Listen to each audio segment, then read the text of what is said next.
हाय नमस्कार सगळ्यांना, मी वर्षा अलभर स्वागत करते तुमचं माझ्या यूट्यूब चॅनेलमध्ये आणि आजच्या नवीन ब्लॉगमध्ये. आज आहे एकादश, कार्तिक एकादशीच्या तुम्हाला सर्वांना खूप खूप शुभेच्छा. तर आता मी ते खिचडी बनवणार आहे. त्यासाठी मी साबुदाणा रात्रीच भिजायला घातलेला होता. तो मस्त असा भिजला होता रात्रभर. त्यानंतर शेंगदाण्याचा कूट करून घेतला, मिरच्या चिरून घेतल्या. त्यानंतर मग उकडलेला बटाटा, मस्त असा बटाट्याचं भरीत पण करणार आहे आणि खिचडी टाकणार आहे. कारण सर्वांना उकडलेला बटाटा खूप आवडतो, त्यामुळे मी आता खिचडीमध्ये उकडलेला बटाटा टाकणार आहे. मस्त असं दुसऱ्या शेगडीवरती भगरीचा भात वगैरे घातलेला होता. शेंगदाण्याचं बेसन वगैरे करायचं होतं, कारण उपवास सर्वांनाच होता. फक्त पोरींना वगैरे भाकरी वगैरे केलेल्या होत्या. तर त्यामुळे मी आता इथं खिचडी माझी बनवून झालेली आहे.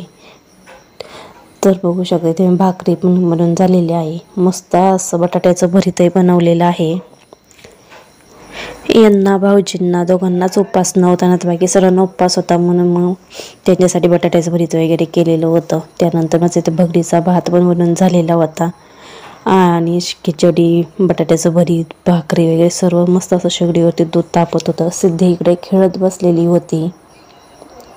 तर मग सर्व स्वयंपाक वगैरे झाला होता. तर त्यानंतर सिद्धी ते खेळत होती. तर त्यानंतर मग माझं धुणं भांडी वगैरे सर्व झाल्यावर, गुरांचं खायला वगैरे झाल्यावर आता मी 1 वाजता किचनमध्ये आलेली होती. तर सर्व तसा पसारा होता, सर्वजण कामाला वगैरे गेलेले होते.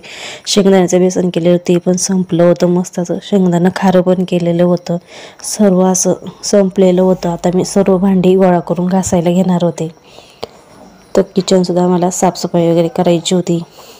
तर सिद्धी मस्त अशी केळं खात होती.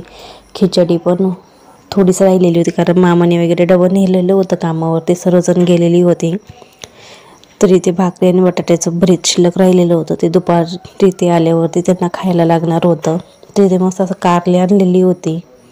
तर कारली मी आता फ्रीजमध्ये ठेवून देणार आहे. तर सिद्धी मस्त केळ खात होते आणि पिऊला मी टी व्ही लावून दिलेली होती, कारण फरची मला धुवायची होती भांडी वगैरे. त्यामुळे मग ती घसरतीन वगैरे पाण्यामुळे, कारण फरचीवरती घसरलं जातं. त्यामुळे मग मी त्यांना टी व्ही लावून देणार होती. त्या काय झोप म्हणलं होतं, पण त्यांना झोपाना, पण पिऊला टी व्हीच लागाना, म्हणून मी तिला आता टी व्ही लावायला आलेली आहे. त्यानंतर मी थोडी वेळ मालिका बघणार होते, कारण एकदा घरात आलं की कंटाळा येतो. किचनमध्ये गेलं की मग उत्साह येतो काम करण्याचा, पण एकदा बसलं मग कंटाळा येतो, म्हणून बसलेच नाही. मग त्यांना मी टी व्ही लावून दिली आणि त्यानंतर मग मी आले किचनमध्ये. तर सर्व भांडी मी गोळा करून ठेवली. जे खिचडी वगैरे होतं ते मी सर्व खाऊन घेतलं, कारण थोडंच राहिलं होतं. सिद्धीने पिऊने आणि मी सर्व खाऊन घेतलं आणि त्यानंतर मी सर्व भांडी गोळा करून बेसिंगमध्ये ठेवली. त्यानंतर गॅस आणि किचन वाटा वगैरे मी आता घासून घेणार होते. तर भांडी वगैरे मी आत्ताच 15 दिवस झाले त्यावेळेस घासलेली होती. जे सुतक असतं ते काढलेलं होतं, पण आज किचन खूप खराब झालेलं होतं आणि आज थोडं काम पण नव्हतं शेतामध्ये. त्यामुळे मला आज किचन घासावं, मस्त स्वच्छ करावं, डबे वगैरे पुसावा. तर डबे वगैरे घासले नव्हते, मी फक्त पुसून घेतलं आणि जे भांडी वगैरे होती ती थोडीशी चेंज केली, डबं वगैरे ठेवलं. तरी ते माझं गॅस पुसायचं चाललेलं आहे. तर बेसिंगमध्ये नळ नाही आहे, बादलीनेच पाणी आणत असतो मी. एक बादली भरून आणली का ती जाते मला, कारण भांडी आम्ही टाकीवरतीच नेत असतो. पण आता टाकीवरती ना ऊन आलेलं होतं, त्यामुळे मग आता 1-1:30 वाजलेले होते, त्यामुळे टाकीवरती ऊन येतं. सकाळचं 11 वाजता सावली असते, मग तिथे स्वयंपाक केला म्हणजे भांडी वगैरे घासली जातात स्वयंपाक केलेली. तर मग आता माझं किचन घासलेला होता, पण थोडंसं म्हणलं पुन्हा घासावा स्वच्छ, असं मग छान दिसेल, म्हणून मी आधी किचन वाटा धुवून घेत होते. त्यानंतर मग मी आता सर्व भांडी वगैरे घासून घेणार होते. तर काचची शेगडी असल्यामुळे ती पटकन स्वयंपाक झाल्यावरती पुसताही वगैरे येत नाही, त्यामुळे तिला गार होऊनच द्यावं लागते. मग ती गार असं तोपर्यंत दुसरी कामं होतात, त्यामुळे मग एवढा लोड नाही, तर थोडीशी पुसून काढायची फक्त. त्यानंतर मी आता सर्व भांडी घासून घेणार होते. जेवढी मला अशी खराब वाटत होती तेलकट वगैरे, ती भांडी मी सर्व मान्यवरचीसुद्धा काढून घासायला टाकलेली होती. तर सर्व असं, कारण की पिऊसीला गल्लास वगैरे लागतात, ते खेळायला पण घेतात, माती वगैरे खेळतात, त्यामुळे अशी तांबे गल्लास वगैरे पडलेली असतात जास्त आमचे भांडी पण. कारण आम्हाला जसं खायला लागतं तसं त्या ताटल्यांमध्ये सुद्धा त्यांना लागतं, त्यामुळे भांडी भरपूर पडलेली जातात. त्यामुळे आता इथे सर्व भांडी घासून घेणार होते. दूध वगैरे फ्रीजमध्ये ठेवायचं माझं राहिलेलं होतं. इकडे डब्यावरती सुद्धा असं साबुदाणा भिजायला घातलेला होता ते उरलेला होता. मी ते 2-3 बादल्या भरून आणलेल्या होत्या. मस्त अशी भांडी घासून हांडं वगैरे स्वच्छ करणार होते किचन, कारण शेतातली बरीचपैकी कामं झालेली आहे. आणि आज पिऊ सिद्धी घरीच होत्या, त्यामुळे त्यांना सांभाळायची वेळ आलेली होती, कारण आत्यांनी बाहेर गेलेली होते.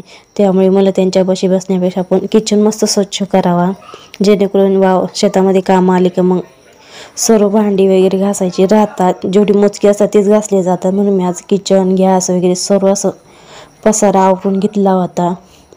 तर आता माझी भांडी सर्व घासून झालेली होती. मी आता ती फळीला लावित होते.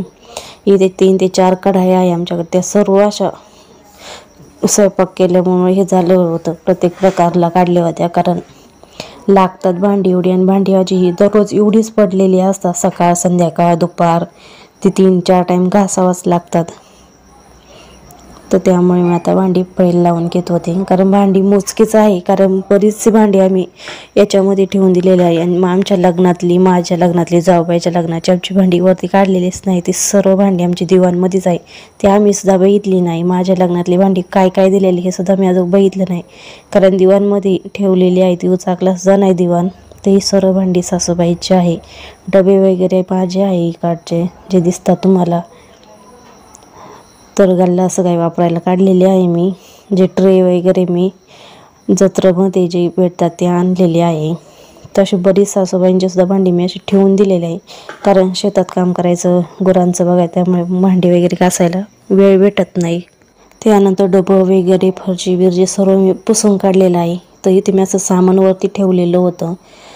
2 बॉक्स आहे माझे जे मशनीचे असतात ती वरती ठेवली होती. मस्त असं स्वच्छ पुसून वगैरे धुवून काढलेलं आहे मी. तेवढं धुवायला मला 2 ते 3 तास लागलेला आहे. वतून उठली बघा, वरती बघा नख पालिश लावण्याची पद्धत ही इथं हॉटेलला खाती का खाती. झोपतून उठली, कॅडबरी खायला धरली, वेफर्स हाय म्हणलं तू खायच्या त्याच्यात. भूक लागली लय, झोपतून उठली.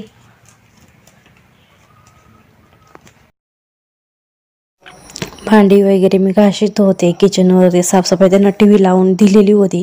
तर सिद्धीने केव्हा नखपालीश घेतली, ती हाताला लावली, पायाला लावली, गळ्याला लावली, असं होटाला लागली असते थोडी, पण त्यांनी थोडंसं गालाला लावली. त्यांनी कारस्थान केलं. त्यानंतर मग मी आली तर बघते तर काय ती नखपालीश वगैरे लावली. तर मामाच्या मोबाईलवरती सुद्धा सांडवली होती, ती अशी वाळून गेली होती सांडून. तर खूप असा ओरडा भेटला, कारण हे आजीबाईचं काम आहे. कारण आत्या दरवेळेस त्यांना नखपालीश, मेहंदीचं कोण, लिपस्टिक म्हणून तसं देत असतात घेऊन. तर सर्वजण आत्याला खूप रडले, कारण नखपालीश ती कुठेही पण लावली जाते. तर त्यामुळे तर माझं इथं सर्व भांडी वगैरे सर्व घासून झालेलं होतं. तर जेवण वगैरे घेतलेलं होतं, कारण आज उपवास होता. त्यामुळे मग इथं 4 वाजले होते. तर गुरांची दुटी झाली होती. तर मी सर्वप्रथम सर्व शेण ओढून घेतलं. तर शेण वगैरे ओढून घेतलं आणि त्यानंतर झाडून काढायला लागले होते मी, कारण आज हे नसल्यामुळे मग गुरांची दुटी माझ्यावरती आली. मग शेण वगैरे झाडून वगैरे झाल्यावरती मला शेण टाकून त्यांना कुटी पण टाकायची होती. तर आज लवकरच मी झाडू वगैरे काढायला लागले, कारण घास कापायला जायचं होतं, कारण घासामध्ये खूप गवत असल्यामुळे उशीर होतो. त्यामुळे मग शेण टाकून गेलं कमी, मग कवा पण घास कापून होऊ दे, मग वेळ लागत नाही. तरी तिने झाडून काढीत असताना गाई ती हाट होत नाही. तिला हाट म्हटलं तरी हाताने ढकलली तरी ती पुन्हा त्याच जागेवर येऊन उभं राहत होती. तर म्हणतात ना, गाईच्या कामामध्ये काही ना काही होतंच. आज मी लवकर कामाला लागले होते शेण वगैरे टाकायला, पण ती हाट म्हणून सरकत नव्हती, हाताने ढकलली. पुन्हा ती त्याच जागेवर येत होती, तुम्हाला दिसत आहे व्हिडिओमध्ये. तरी ते माझं संपूर्ण असं झाडून वगैरे चाललं होतं. तर आता मला त्यांना कुटी वगैरे टाकायची होती, शेण भरून टाकणार होते मी. ते शेण भरताना व्हिडिओ वगैरे काही काढला नाही, कारण खूप उशीर होईल म्हणून मग मी शेण वगैरे सर्व भरून फेकून दिलं. त्यानंतर कुटी, तरी ते सकाळी कुटी यांनी करून ठेवलेली होती, कारण 12 वाजता लाईट गेली की 6 वाजता येणार होती. मग 4 वाजता जायला टाकायला कुटी ती करून ठेवलेली होती यांनी. आणि हे ट्रॅक्टरवरती गेले होते पेरणी करायला. तर इथे मी टपाने त्यांना 2-2 टप गायांना आणि कालवडींना 1-1 टप टाकून घेणार होते. तर कोंबड्या पण वैताग देत्या कुटी टाकता याच्या टायमाला, तर त्या अशी झाकून ठेवावं लागते, ते पूर्णच काढून टाकतात कोंबड्या.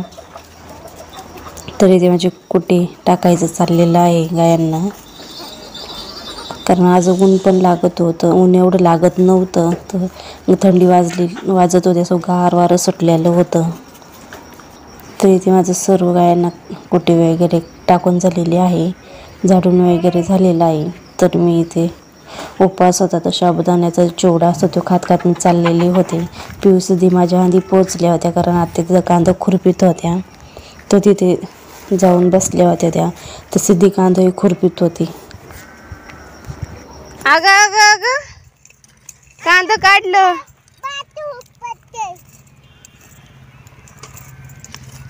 सिद्धीच्या अंगातली चळमुळात जसं आम्ही करू मोठं माणसं तसं ती करीत असते. तर इथे घास कापायला मी आलेली होते, तर त्याही पोचल्या होत्या घास कापायला. इथे मस्त अशी बकरं आलेली होती धनगराची, मी थोडीशी झूम करून तुम्हाला दाखवलेली आहे. तिथे वावर पडीक आहे, त्यामुळे चरण्यासाठी त्यांनी तिथं सोडलेली होती बकरं. तर त्यानंतर पिऊ पण आली होती. मी कापू का घास हे करू का, मला नको तू आपली घरीच जा. तर त्यानंतर मी घास कापायला आले होते 4:30 वाजता. तर बघा कसा अंधार झालेला आहे. पिऊसुद्धी त्या कोपऱ्याला खेळत आहे आणि माझा घास कापून झालेला आहे. आता मला घरी जायचं होतं गोळा करून. तो कसा अंधार सूर्य मावळून गेलेला होता. 6:05 झालेली होती मला घास कापसतो. त्यानंतर घरी आल्यावरती गायांना जो धूर केला जातो तो धूर केला होता आत्याने, मी व्यवस्थित केला होता आत्याने. तिथे धूर वगैरे झाला आणि त्यानंतर मी आता घरामध्ये किचनमध्ये आले होते चहा प्यायला, कारण 4 वाजता मी चहा पित असतो, पण चहा काही केला नव्हता.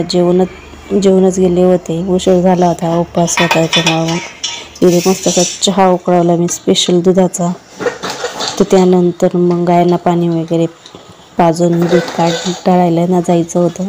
तर ते माझी खिचडी उपवास असल्यामुळे मी इथे आता खिचडी बनवली, मस्त साबुदाण्याचा चिवडा, राजगिऱ्याच्या वड्या वगैरे सर्व इथे माझं खिचडी बनवून झालेलं होतं. आणि यांना उपवास नव्हता, यांच्यासाठी पण शावची आमटी आणि भाकरी केल्या होत्या, केळं वगैरे. तर यांना दूध काढायला जायचं होतं, ते मोबाईल चार्जिंगला लावित होते. आणि गायांना जे